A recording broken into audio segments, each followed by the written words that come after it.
On était probablement à 6000 en mer. Et puis tout à coup, on tournait en rond autour du Calpe. Le Calpe était le bateau du général Roberts, le commandant d'expédition. Le colonel a monté à bord, on l'a vu monter à bord, et puis quand il a descendu, il y avait un mégaphone dans les mains, et puis il nous criait en passant proche des embarcations. On débarque à 7 heures. Il y avait un avion, un Boston, qui faisait un écran de fumée, puis il y avait une vedette rapide qui faisait la même chose. Et puis là, on a foncé vers les plages. On devait débarquer sur la plage rouge. La plage rouge, c'est celle qui était le plus proche du port, de l'entrée du port. On fonçait sur la plage, puis le vent a tourné. Et puis notre écran de fumée s'est emmené vers nous, plutôt que s'en aller vers la plage.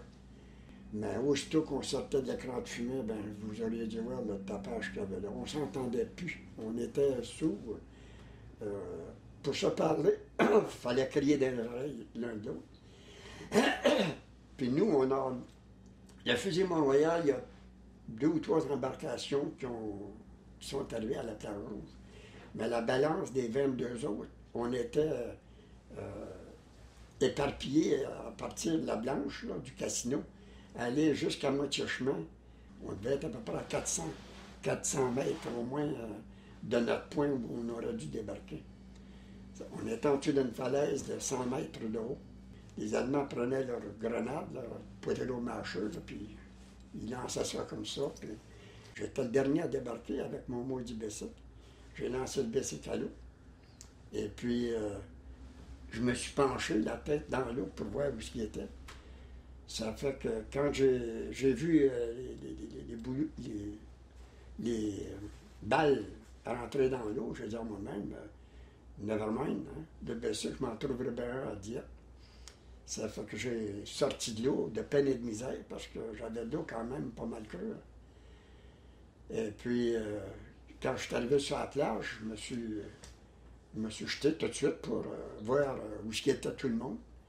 Ça fait que je suis resté là un bout de temps, puis j'ai vu un de mes camarades, un nommé Golden. Ça fait que je me suis rapproché de lui. Et puis j'ai dit, j'ai crié, à la prochaine accalmie, on s'en va à la falaise, rejoint des autres. Parce que tous les autres étaient rendus à la falaise. Lui a reçu une balle. Et puis, moi, ça pétillait d'un bord et de l'autre, puis c'est dans les cailloux. Mais en avançant sur la plage, vers la plage, c'est-à-dire, il y avait une embarcation sur notre gauche. Il y a une bombe de mortier, pas loin, avant d'arriver à la plage, qui a tombé dedans. Puis, il y a des morceaux de corps qui sont venus tomber. Ça fait que ça vous donne la chair de poule. Mais il y avait quelques survivants qui nageaient, puis je voyais prendre des plonges comme ça, parce que les Allemands essayaient de tous les massacrer.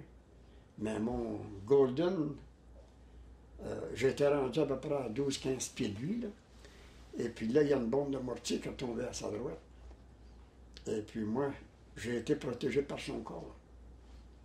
Parce que dans les cailloux comme ça, il n'y a pas rien du shrapnel. Les cailloux font autant de ravages que le fer. Et puis, vers 1h de l'après-midi, il y a quelqu'un qui a dit de cesser le feu. Éventuellement, c'est par là que j'ai vu mon premier Allemand. Il a descendu un sous-officier. Puis à chaque corps qu'il voyait, avec son pied, il est tourné pour voir si c'était.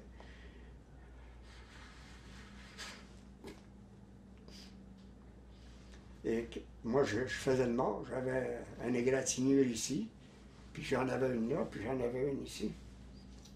Ça fait que l'Allemand, quand il est arrivé à moi, il a tourné mon camarade. Et puis, quand il est arrivé à moi, j'avais le bras comme ça fait que je suis chatouillé, moi, comme il n'y en a pas deux.